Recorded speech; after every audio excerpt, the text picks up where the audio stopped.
Stellaluna by Janelle Cannon.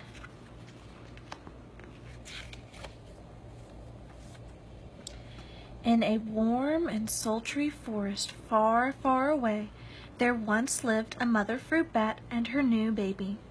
Oh, how Mother Bat loved her soft, tiny baby. "I'll name you Stellaluna," she crooned. Each night, Mother Bat would carry Stellaluna clutched to her breast as she flew out to search for food. One night, a mother bat followed the heavy scent of ripe fruit. An owl spied her. On silent wings, the powerful bird swooped down upon the bats.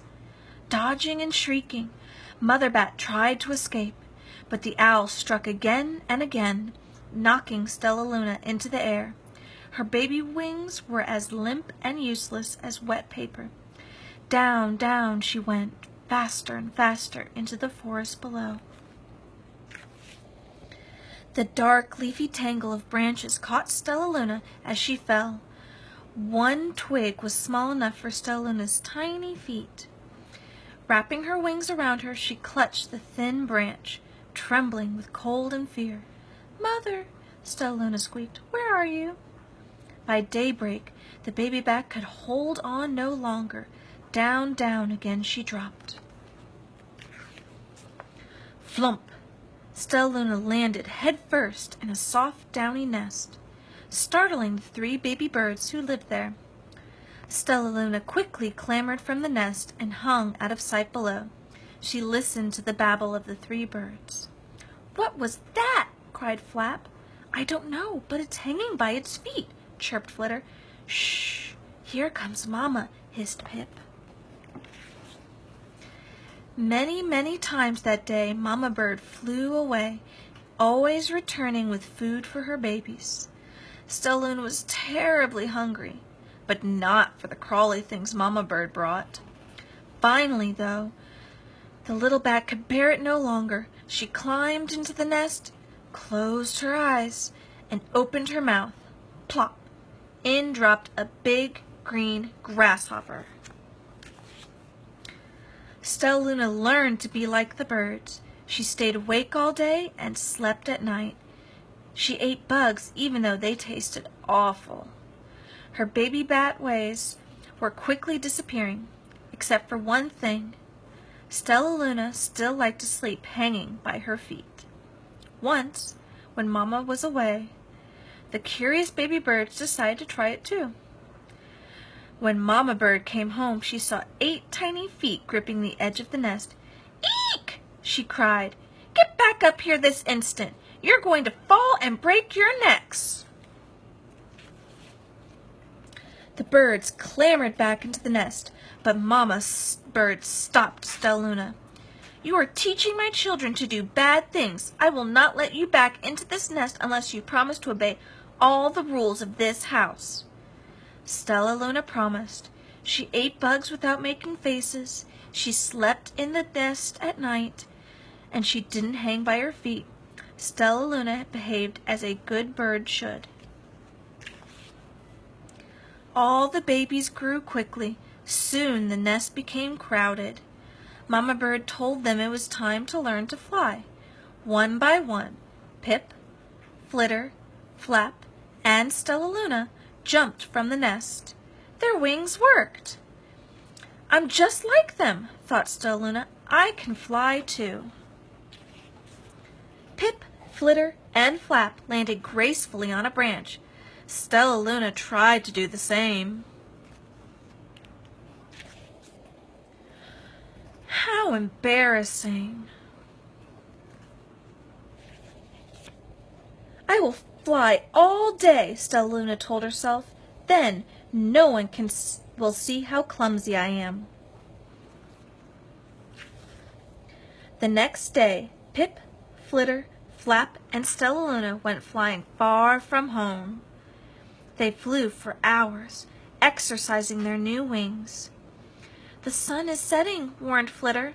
"We had better go home or we will get lost in the dark," said Flap.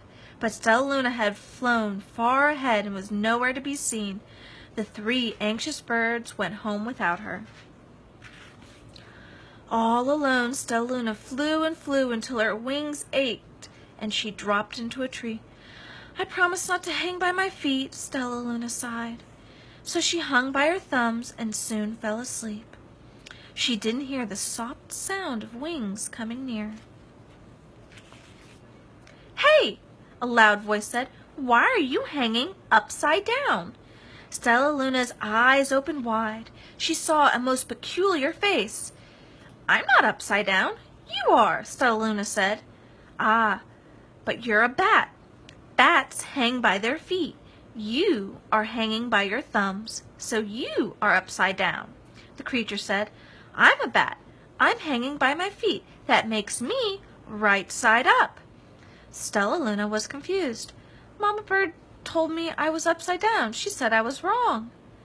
"Wrong for a bird, maybe, but not for a bat." More bats gathered around to see the strange young bat who behaved like a bird. Stellaluna told them her story. "You ate bugs?" stuttered one. "You slept at night?" gasped another. "How very strange," they all muttered.